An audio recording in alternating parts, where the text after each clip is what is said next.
sa Good Morning Kapatid.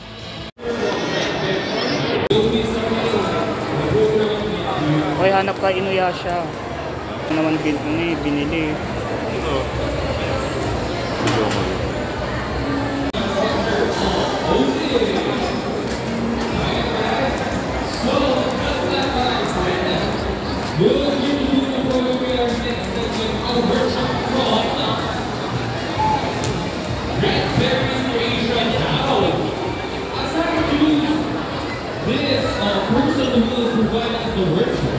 Let me introduce you or tell you what is a Red Berries creation. So, the clay artist behind Red Berries creation started her background in 2010 and decided to turn it into a business. Her best sellers are flowers and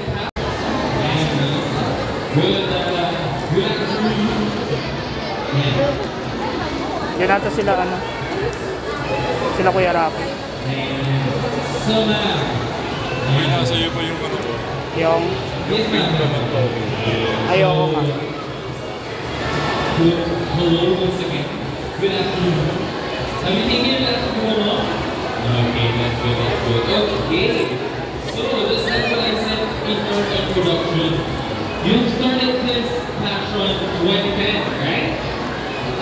So what inspired you? What pushed your passion? It all started as a hobby, and then you finally asked me to do it. Parang this is a good business venture.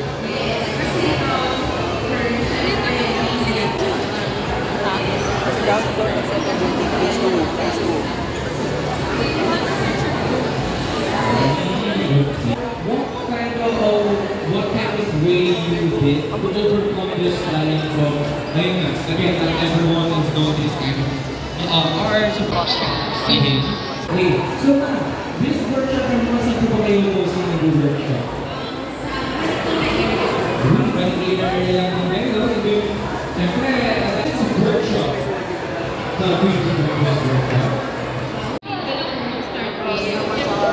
Gusto nila mag-business.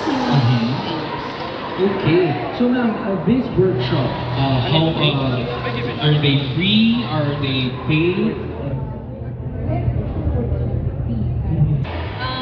Check lang po nila yung page ko, Red Berries Creation, through sa Facebook ko. And sa ano naman po, June 10, kung hindi sila busy.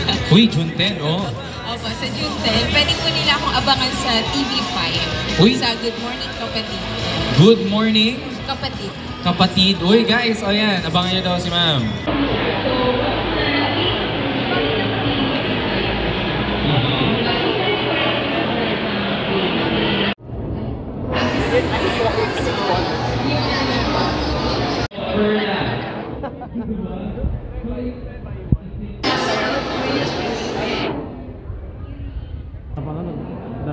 Dalawang araw ko sa Baguio.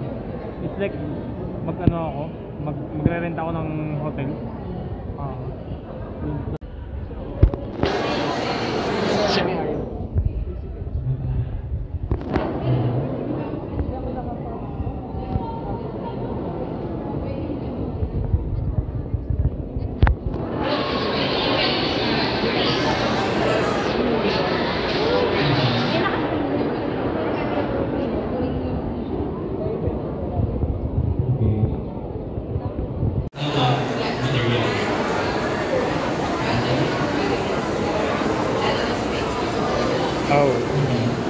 So in this type of material, talagang importante ko.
One,